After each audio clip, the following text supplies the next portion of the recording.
Hippocrates said, "Let food be thy medicine." Scientists, dietitians, and individuals are finding that to be more true today than ever. Some foods have an amazing power to heal, but in today's world, some food also has the power to do great harm. Stay tuned for the heart of the matter.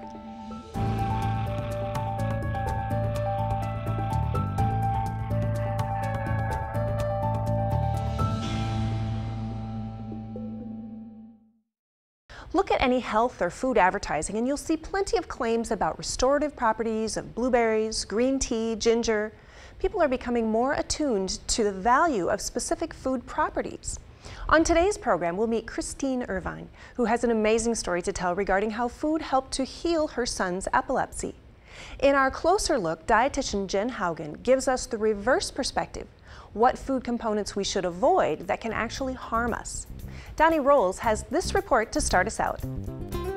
Food, we need it to live, but if we eat the wrong food long enough, it can kill us.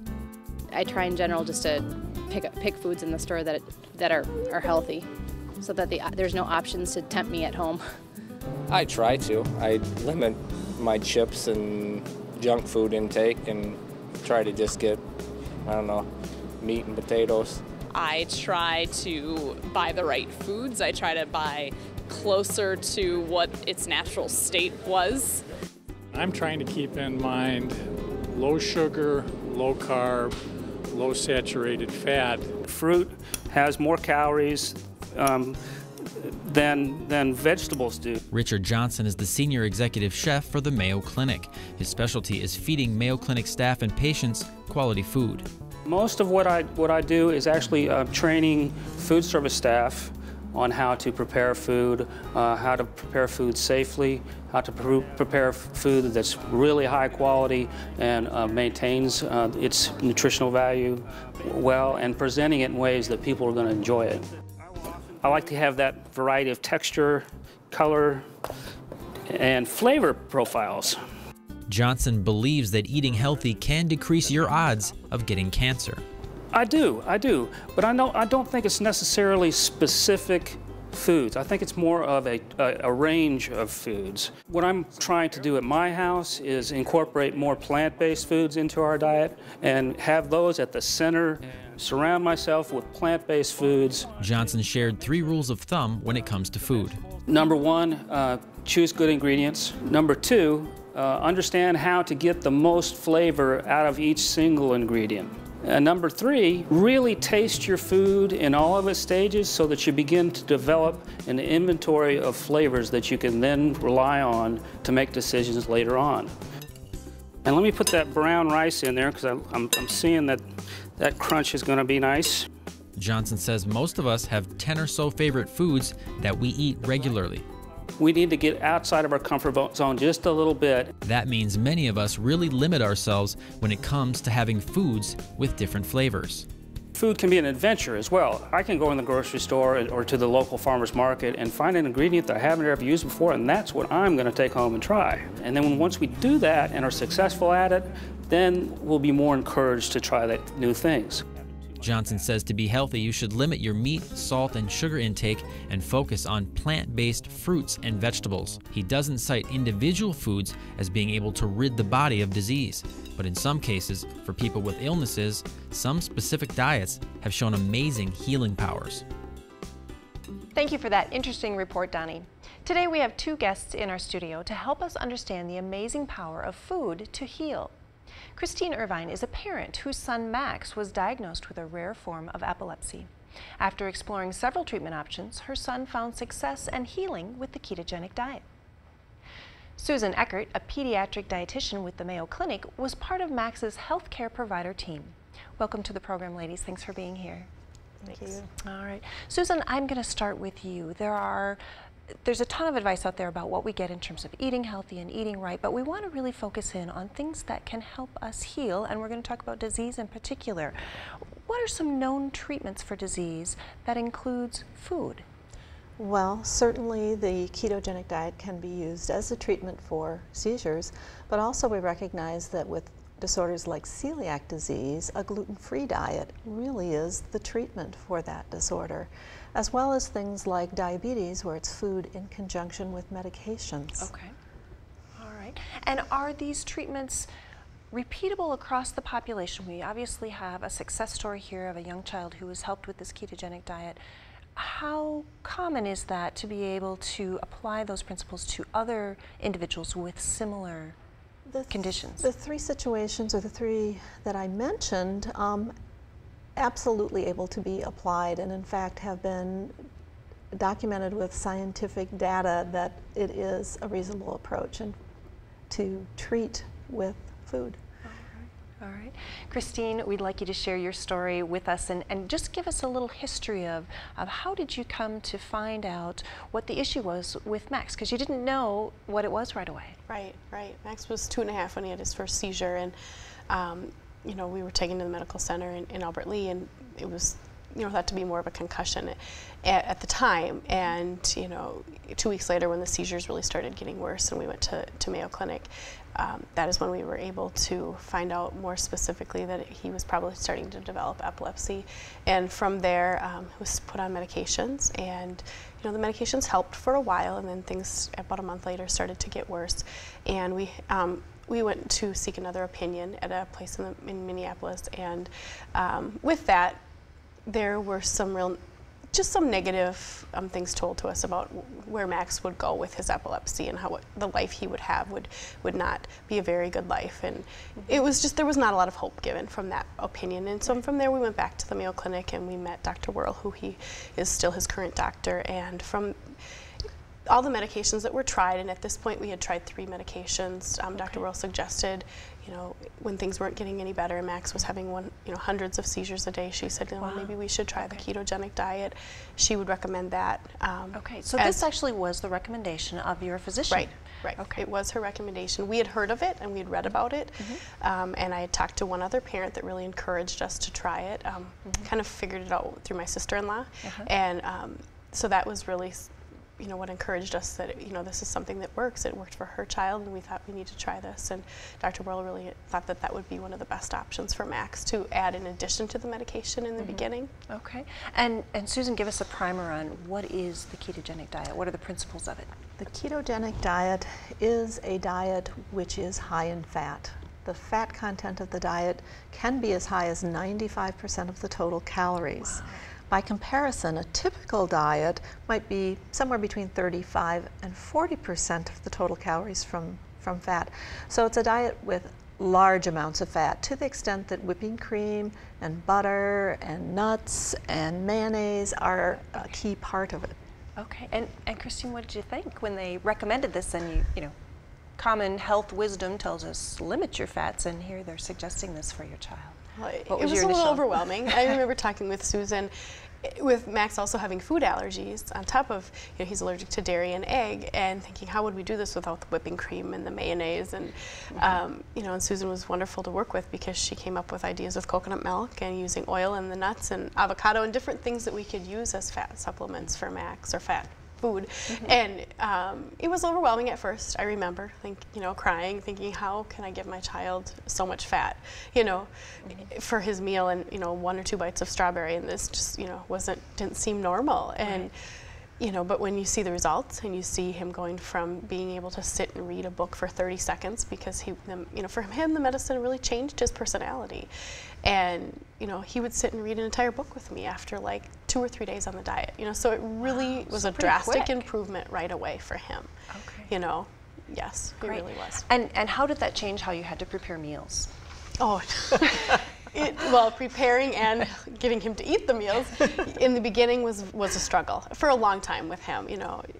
But the preparation, yeah, weighing everything that he eats and following the recipes specifically, and, you know, getting the recipes from Susan was definitely a switch from what we were used to. And taking the time, sometimes 1 to 2 hours, to get him to finish a meal, because he had to adjust to, you know, not having a bowl of cereal for breakfast and having bacon and, you know, coconut milk. And so it definitely was a change in time for us, but it was well worth it, and I wouldn't change it, you know, what we did at all. And Susan, when you recommend some of these kind of alternative diets and help families figure out how to provide those, are the ingredients generally readily available, or do they have to look for special sources to find the ingredients for these diets? Oftentimes there are some mainstream ingredients that are readily available, but then we've also identified a number of products that are somewhat specialty, and certainly anytime we get into food allergies, we're looking at a certain subset of all the foods available, and so yeah, it does get to be a little bit of a searching game and looking for those that'll work. That'll work. And what are some side effects? I mean, clearly this is a diet that would be adverse to most healthy individuals, but it worked for Max. Let's start by having you tell us a little bit more about the results and going forward now. You said he was 2.5 and now he's coming up on 6 and has a great prognosis.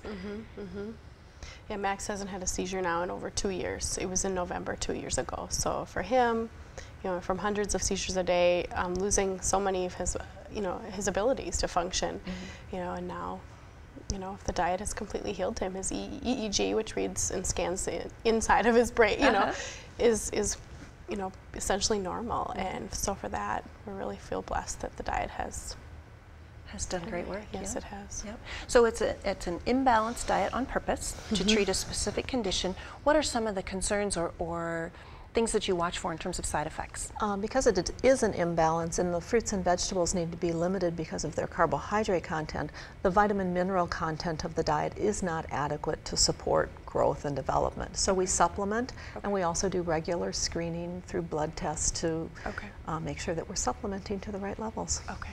And does that happen with the other diseases that you mentioned, celiac disease? I mean, do you have some concerns in that area as well that really require some close supervision when you're on these diets? Because like with celiac disease and you're removing gluten from the diet, you still have a large number of food groups that you can select from. But anytime that your selection from the basic food groups is off balance, then we need to look at that. Are there any principles or things that we learn from these diets that are applicable to those that are generally healthy? Is there any way to take what we've learned from these special conditions and apply it to kind of the mainstream population? I think to realize that what we put into our bodies is what our body has to work with. And important to really think about what we are trying to fuel our bodies with. And certainly for certain conditions, it's important that we modify that they run, I picture it as those bodies running on a little different fuel. But very important for everybody to consider, what am I really putting into my body and how well is it going to run? Well, thank you so much for sharing your expertise. Christine, thank you for sharing your wonderful story. Such good news. Thank you. All right. Stay tuned for more on The Heart of the Matter. After our conversation with Christine and Susan, Christine gave us a quick demonstration of how she prepares a meal for Max. Well, Christine, you brought a few things with you today. Can you give us a sense of how you might prepare a meal for Max? Sure. I would have to look at a recipe, and these are recipes that Susan Eckert, our dietitian, would help create, and actually we're able to create ourselves. And I would look at the recipe, and there's everything is weighed to the 1/10 of a gram, and so I have a little scale here, and this is actually a portable scale that I can take with me, and I would weigh each item separately, and each item is so many grams. So like, for example, he's having some red pepper, and I would weigh the red pepper separately, and it would be about 10 grams of his meal. And the same with each ingredient here, the hot dog, a little bit of ketchup, a little bit of chips for him, and then some macadamia nuts, which is where most of the fat for this particular meal would come in, is in the macadamia nuts and in the hot dog. And then also one of the healthier fats that we use with this particular recipe is avocado. And I would weigh out like 24 grams of avocado, which is probably about 3 larger slices of avocado, and slice that and weigh this on the scale. And then one of the products that we use for Max is coconut milk. And coconut milk is where some of the fat would also come in for quite a few of his meals or snacks. A healthier fat there. All right. And Susan had mentioned you need supplements as well, and you have some examples there of those that he would take. And sugar-free, was that right? Sugar-free vitamins, and these are Scooby-Doo, so that's kind of fun. And calcium, and that's, it's a powder, and we mix that in with, we have some sugar-free like caramel syrup that we can use, or butter, and make little candies and things, and that's where we can sneak in the calcium and some other vitamins that we choose to use for him. Christine, you also mentioned that just straight oil is something that that Max also takes as part of his meal. Right, and one of the oils we have found that has really helped Max, just he's real calm when he takes it, and obviously it's good for cholesterol and your health, is the flax oil. And the flavor really it has a very good flavor. It just, it's the texture of oil. So sometimes he will actually just drink the oil straight, or we use stevia is one of the natural sweetened juices that we use for him, and it's just a powder that we add with water, and he can mix that with his oil and drink it that way. So that is also a real healthy oil that we use for Max. It looks like the diet allows for dessert. Desserts, we have a chocolate chip cookie here, and the main base of that would be almond flour. And we use, since Max is allergic to egg, I would weigh out some flaxseed, and when you mix ground flaxseed with a little oil and water, it has the consistency of an egg for baking. So here is a chocolate chip cookie, and then this is a little like chocolate brownie type. And he loves coconut, and so we have a little coconut on top with some chocolate chips. So yeah, definitely there's treats that you can make, there's frostings, and all kinds of things you can make that we choose to do for him. So. Well, very interesting, Christine. Thanks so much for bringing these samples together and giving us an idea of what a meal might look like. Are there any types of foods that you try to stay away from?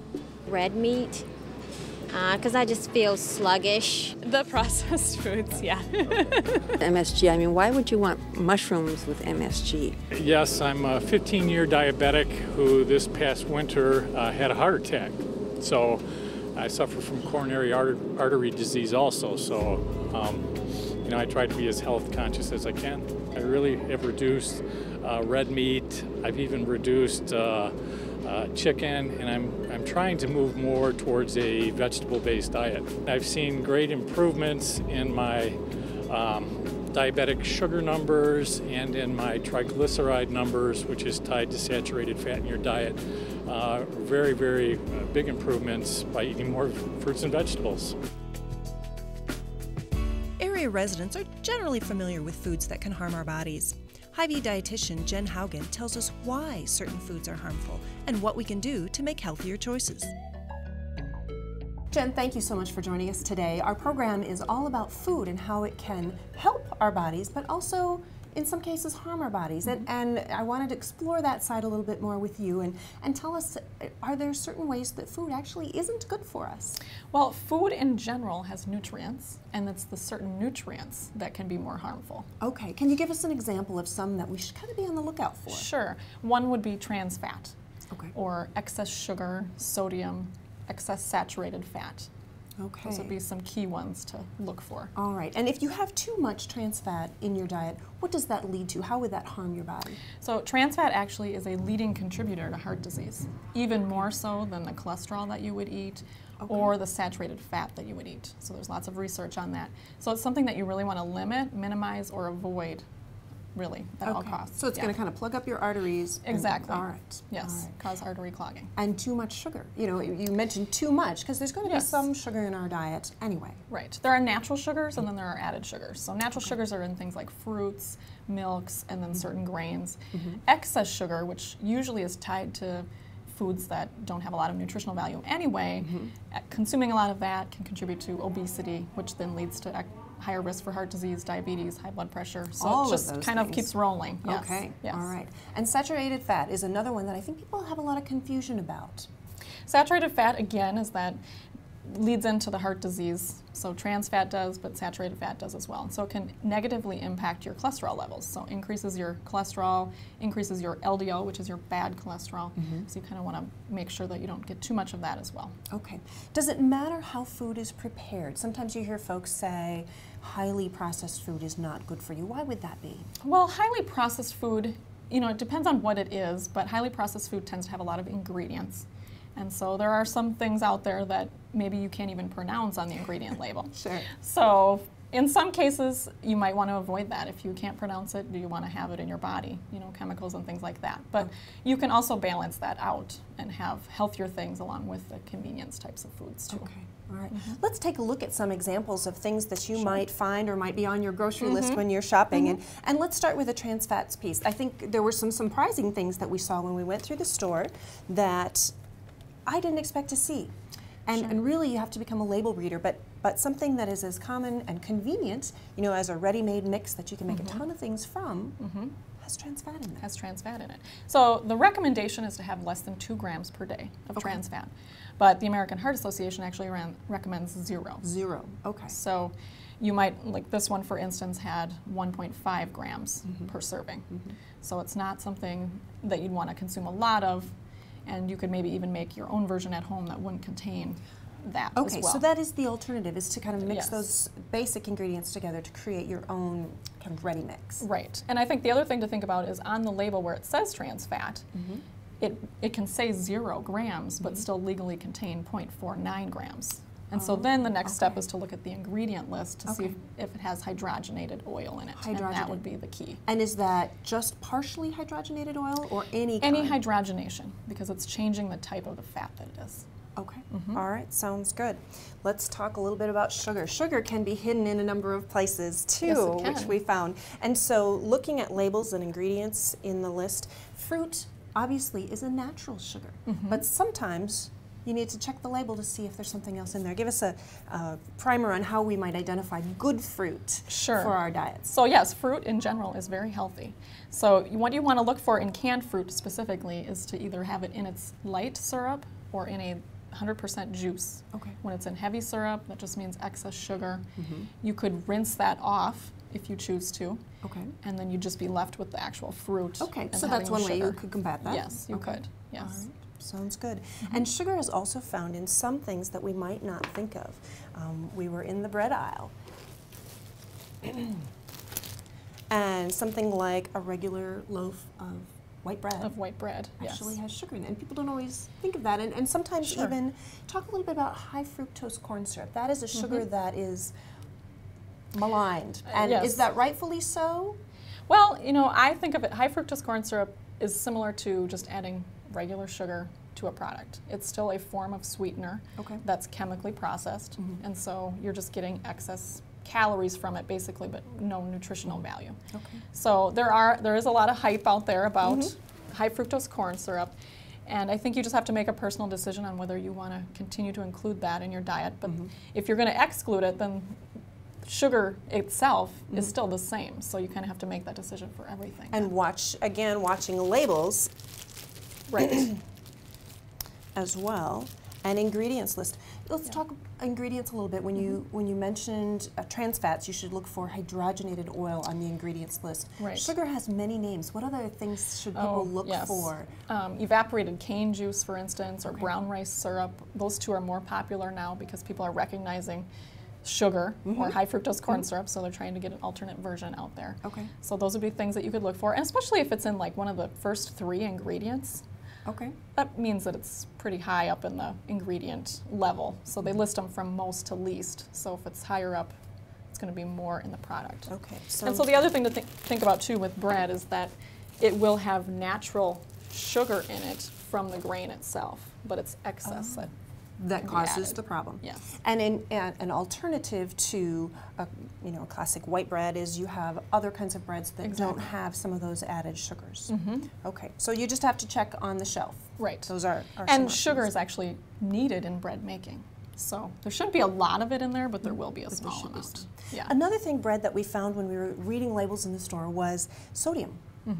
Tell us a little bit about what you should look for when you're looking at breads, and why sodium is a number that you should take a look at. Sure. Sodium is a lot in the news lately, and that's basically tied to high blood pressure. More and more Americans are getting that. In fact, the most recent statistic was 90% of American adults will eventually develop high blood pressure. Wow. So that's almost everybody. Yeah, that's right. And so everybody then should still watch the amount of salt that they're taking in. So the recommendation is 2,300 milligrams a day. If you have high blood pressure or a strong family history of it, it's 1,500 milligrams a day. And so when you're looking at a product on the nutrition label, you want to look for about 200 milligrams or less per serving. That's kind of a good range to be in when you're checking out a food. Saturated fat, red meat is often listed as the culprit.